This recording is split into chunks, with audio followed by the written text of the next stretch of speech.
Hello everybody, how are we all doing? This video is not another project in any way in the course that I've done, was doing, because as you can see, not too long ago, I actually graduated from university. Now I have a Bachelor of Arts degree in film and TV. And as you might not know, I did my degree at the University of Wales, Trinity St David in Swansea. So as I have finished university, for now at least, I thought it would be time to make a video going over what my time was like in Swansea. And if anyone is thinking of going to university in Swansea, this video will help you along the way. As you also might not know, I'm originally from a city in England called Brighton. Hove, if you want to be more specific.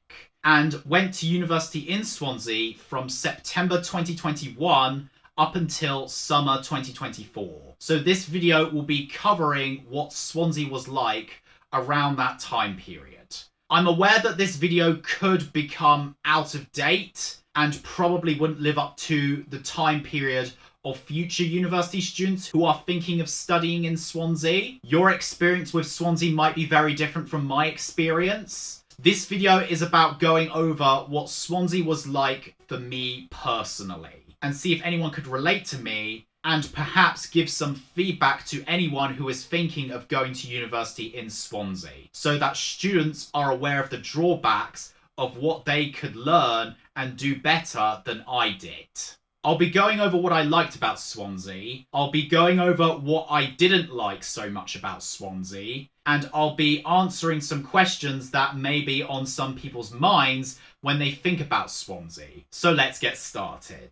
If there was one thing that I liked most about Swansea, it would have to be its national parks.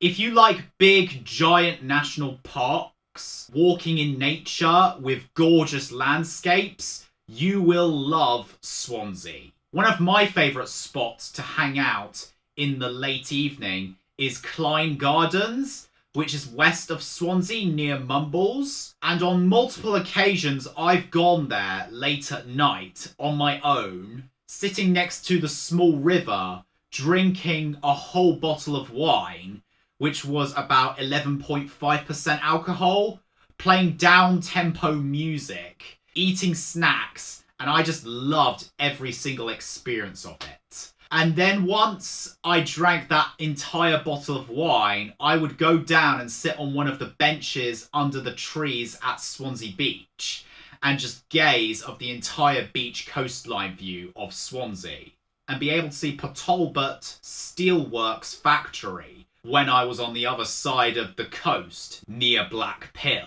And it was just fabulous. Another park that I really enjoyed going to when I needed to go out and do some exercise and fresh air was Singleton Park. This was the park where I would do most of my exercising, grab some fresh air and reflect on life. This park is actually pretty large. There's multiple different footpaths you can take depending how far you want to walk. And best of all, has its own garden within inside the park that has all sorts of exotic plants and greenhouses, and has almost just as much to offer as Plantasia Tropical Zoo without any entry fee. Another national park that you could take into consideration is Pluck Lake, which is on the other side of Swansea, the east part. It's near Morrison's, and it's basically a big lake and huge forest right next to it, which is another place to visit if you like relaxing in nature. Although it is quite a long walk to get there, and you may need the bus from wherever you live to get to that destination. Swansea is brilliant for its outdoor activities. If you like surfing or just beaches in general, then aside from Swansea Beach, you will really like Caswell Bay. The water in the beaches is pretty cold, so you'll probably need a swimsuit, but at least the beaches are mostly sandy, which is a plus for me, as the beaches where I'm from are mostly pebbles. If you also like mountain biking, Swansea is really great for that as well. Swansea has loads of narrow cycle lane paths in the woods that cyclists can speed down, so that overall, Swansea definitely has more to offer in terms of sports compared to where I'm from. The other thing that I really enjoyed about Swansea was its variety of takeaway fast foods you could eat at, and there was lots to choose from. If you like Turkish food, Indian food, fish and chips, Caribbean food, Italian food, Swansea has got you covered in terms of what to eat on a night out. And speaking of nights out, I did have pretty good memories going out to the bars and clubs within the city. Swansea actually got me into the clubbing scene. My early days of going out clubbing were in Swansea. And when I was near the end of the first year, early second year, everyone at the clubs used to be really friendly with each other. Everybody was hugging each other. You could just go out and have fun.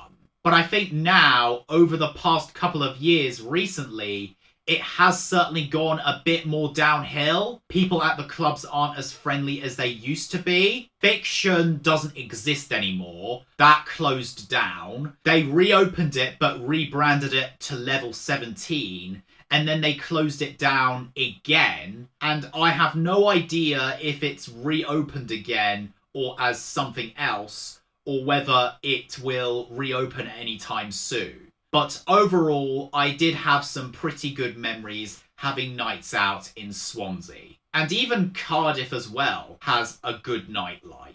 My favourite place to go out clubbing in Swansea would probably have to be Jack Murphy's in Wine Street, as there is another Jack Murphy's in the Uplands, which is why I mentioned this specific one in Wine Street, as there's two Jack Murphy's. If you like R&B music, you'll enjoy the Bookshop Cocktail Bar, which is up in the Uplands, or there's Flickering Light, which is down in Wine Street. Those bars are like Peppermint, but without the dress code. And they are a bit smaller and less spacious. So those are the bars and clubs that I would suggest going to if you want to have a night out. And unfortunately, none of the clubs in Swansea play reggaeton music as their main genre of music to play out at night. Some clubs will play the odd danza kuduro being played now and then, but other than that, Swansea really doesn't have much to offer in terms of Spanish music, or even reggae music for that matter, even though I love those genres of music to bits myself. Now, don't get me wrong, there were many other things that I really enjoyed and loved about Swansea, but I would say those were the most obvious ones that I could think of. Now, in terms of things that I did not like so much about Swansea, the first one being, of course, the people. Now, don't get me wrong, I don't hate Swansea people. I'm in no way saying that I hate or dislike Welsh people, as that's not my argument. However, what I would say is that Swansea people are not very free-spirited. They're a lot more conformative, meaning that there's definitely a lot more pressure to be a certain way to fit in with societal norms. And whenever someone acts and says something that goes against the grain of society, they're going to get shamed for it a lot more in Swansea compared to other parts of the UK. Basically, Swansea is a very rough place to be controversial. And it's no wonder that things like toxic masculinity is a lot worse and a bigger issue over in Swansea, Wales, than it is in somewhere like Bristol or Brighton.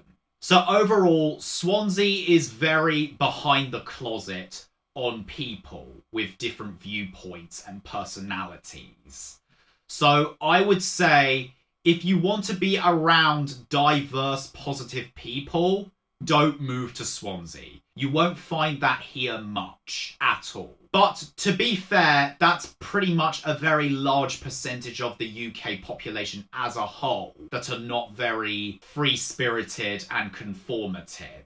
But my point is that exact issue in Swansea is a lot worse than it is in other parts of the UK. And because Swansea people are a lot less free-spirited, conformative, and judgmental, I have found that it has been way harder to make friends over here in Swansea compared to where I'm from.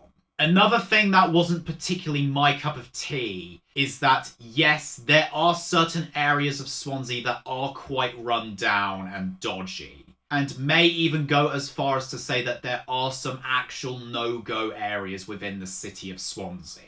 I'd say the district of Sandfields is one of them. That part looks quite rough, and don't get me started on St Helens Road. I think St Helens Road is literally the Soho Road of Swansea. But that's just my opinion. Another thing as well, going back to what I was saying on Swansea nightlife, Swansea could really do with an actual proper gay nightclub and not just some small gay bar. I think something like that would be very necessary, because the thing about gay clubs is when you go into a gay club, you pretty much know who everyone is already, as it means you know that everyone who goes into a gay club isn't homophobic or transphobic. Because why would someone who holds negative views on LGBT people, or just conservative views in general, go into a gay club? And that's my point. You're giving vulnerable groups of people a safe space to feel protected from bad people. It also means women can go out and have a night out knowing she can feel safe and not be around men with bad intentions. And I think gay clubs are the best at doing that, actually, compared to regular standard nightclubs. And lastly, yeah, of course, the streets of Swansea could be a bit tidier and cleaner as well. Another thing that I would like to point out to people who are thinking of coming to Wales, especially if you're from England, is that does Wales or do Welsh people really hate England or English people? Because like with pretty much the entire north of the British Isles, there is this reputation going on in England that in the mainstream media that Wales hates England, Scotland hates England, Ireland hates England, and that they all want to be independent from England and build a wall over the border with England and so on. I think when it comes to Wales in particular, living in Wales for the past 3 years as an English person myself, I have to say, it really isn't as bad as the media in England promotes it to be. You won't find very much promotion and billboarding or any public campaigning going on the streets of Wales about pro-independence. The most you'll probably see are those Yes Wales stickers scattered around bus stops, post boxes, lamp posts, etc. And that's about it. I would say that the support for independence is definitely a lot stronger in Scotland than it is in Wales. But I think even with Scotland, it's mainly just the big inner cities of Glasgow and Edinburgh that are like really into it. If you just visit the rural and suburban parts of Scotland, it's pretty much a different story. And as for Wales, only about 22% of the population of Wales supports independence from the UK. And not forgetting, I have met some people in Wales who are against independence and breakup from the UK, and they're not rare and hard to come by in Wales. So overall, I don't think you have anything to worry about in terms of does Wales hate England and wanting to break away from the UK, because I don't think the people in Wales really care that much about it at all. I don't think while living in Wales, based on my experience, that English people are seen as that big of a deal. I've seen people in big cities of Wales hold England flags on balconies and people wearing England football t-shirts before on the streets of Wales. And I think what the media is saying about Wales to English people is just going to make English people more afraid of Wales. And there isn't an actual real purpose behind it other than to tear English people down. And I think if you want English people to not be xenophobic, what our society in England is doing is going to make English people do the complete opposite and be even more xenophobic. And clearly, we're better than that. You may have noticed that I've ended this video a bit short, and that's because I thought the editing and how much I filmed is a bit too long. So what I decided to do was I decided to split this into 2 separate parts. So this is pretty much the end of part 1. If you want to watch part 2 of this Swansea introduction, make sure to click somewhere around here. And I shall see you in part 2. Take it easy.